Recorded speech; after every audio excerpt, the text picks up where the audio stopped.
It's money. And greed and money are the reasons that these trucking companies will push someone to exceed their hours of service specifications mandated by the government. When 18-wheelers are operated unsafely, is it always the driver's fault? Well, that's what we're going to try to find out right now on this episode of Ask the Lawyer. Hi again, everybody. I'm Rob Rosenthal with AskTheLawyers.com. And here as my guest is South Carolina attorney Randy Hood, who has many years' experience handling trucking accident cases. I want to remind you, if you want to ask questions about your specific situation, head over to AskTheLawyers.com. Click the button at the top of the screen that says Ask a Lawyer, and you can do it right there to walk you right through the whole process. Randy, good to see you again. Thank you for making some time to help us out. Hey, Rob, how are you doing today, brother? In a trucking accident and someone's injured because of someone else's negligence, is it easy to determine fault for your firm? Is it difficult? Is it always the driver? Are there other people that could be at fault? What happens there? Well, you have to start at the beginning. And when I say that, you have to look at anytime there's a serious accident, and anytime an 18-wheeler is involved in an accident, it's a serious accident. Right. It's usually a 75,000-pound vehicle against a 4,000 or 5,000-pound vehicle. And when that happens, there's usually catastrophic circumstances or serious injury. So you have to start with what happened. The first thing we do in my firm is we get the accident report. We contact law enforcement. We try to find out what occurred, and we do it immediately.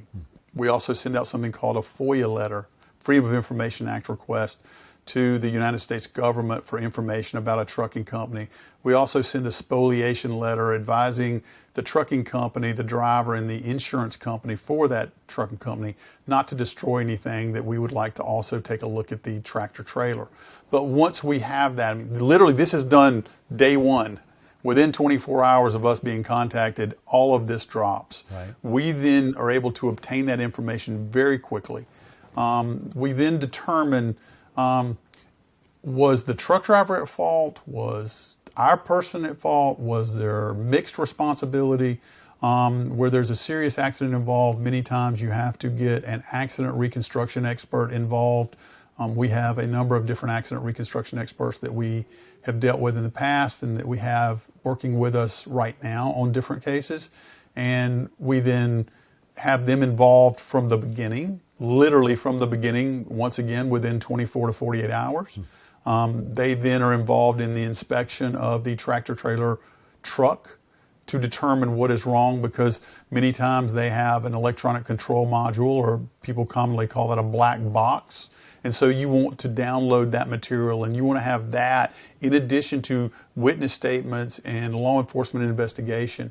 And putting all of those together, you can get a really good idea of exactly what occurred in the case.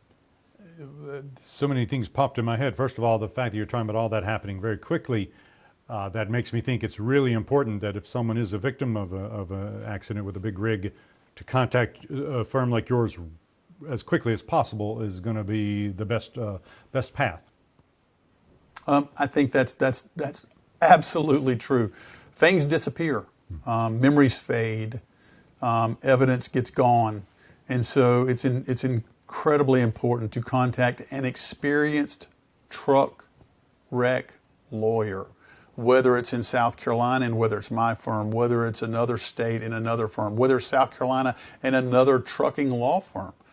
You need to get someone immediately, because these are the types of things where they have to be preserved, and they need to be preserved immediately. And you also need someone that understands the significance of doing everything immediately, that you don't wait. This is not a car accident. Most people seem to think that a car accident and a truck accident are the same thing. It's like apples and oranges. You wouldn't go to a OBGYN if you have a heart issue. Same thing goes for a lawyer. You don't go to a car wreck attorney who does nothing but car wrecks for a trucking accident case.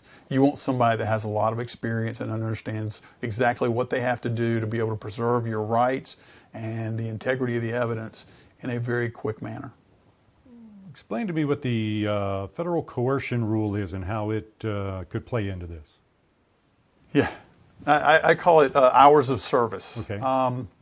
There are federal statutes and federal regulations that are put in place by the Federal Motor Carrier Safety Administration, the FMCSA. And the Federal Motor Carrier Safety Administration says you cannot drive except for certain times and certain amounts of hours in a specific period of time. Because one of the biggest problems in the trucking industry is distracted drivers. If you or I are driving our 5,000-pound car and we're involved in an accident, we hit another 5,000-pound car, it may be serious. It could even be fatal. But most of the time, the large majority of the time, it's a fender bender or somebody is not really hurt very badly. When a 75,000-pound vehicle, on the other hand, hits anybody at any speed, there's going to be serious injury involved most of the time. And you have to ensure that you cut out the things that could possibly cause these types of accidents. And one of the most important things is creating a scenario or a system where you don't allow distracted driving to occur. So there are rules in place as far as hours of service and time when drivers need to rest and that sort of thing. In your experience, Randy, do you think trucking companies are pushing their drivers to get to those limits or even exceed those limits?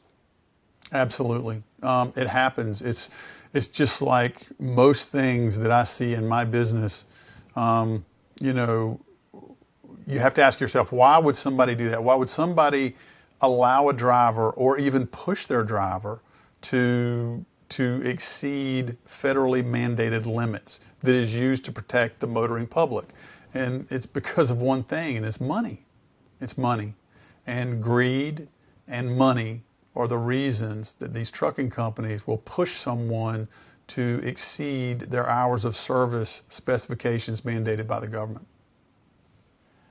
How can a personal injury attorney like yourself help me if I'm a victim in one of these accidents? What can you do for the victims?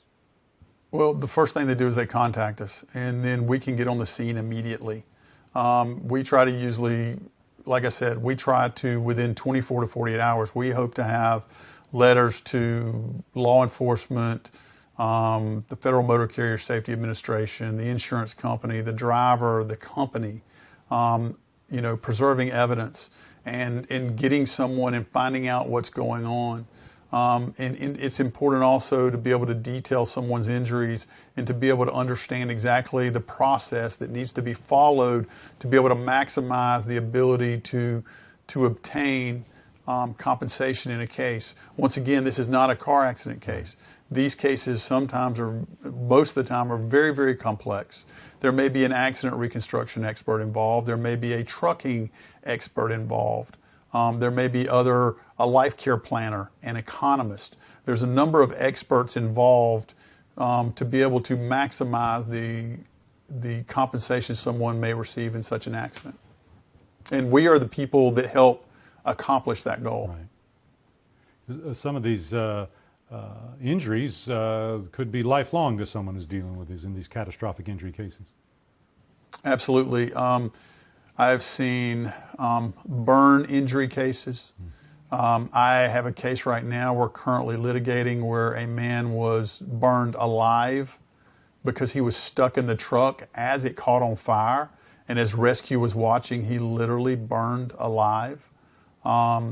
We have people who were paralyzed, whether it's from a quadriplegic from the neck down or paraplegic from the waist down.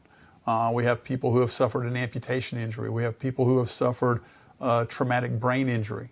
We have people that have broken legs. We have people with hundreds of thousands of dollars in medical bills. We have people that are now deceased, and all points in between. At the end of the day, everybody's case is very different. The injuries are very different, but they're usually extraordinarily significant, and they're life-changing events in someone's family. And it's my job, my duty, my responsibility to make sure that we try to make you as equal as possible or as close as possible to the way that it was before the accident. We can't turn back time, but we can try to get you justice in some form or manner, and most of it is going to be in the form of compensation.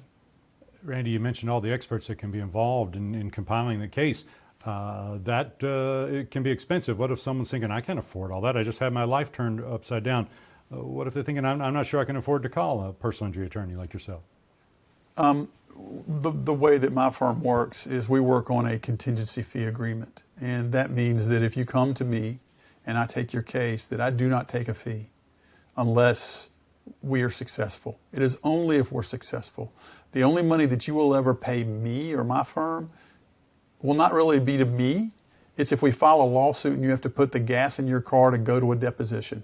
That's the most money it will ever cost you in a case where I am involved, my firm is involved.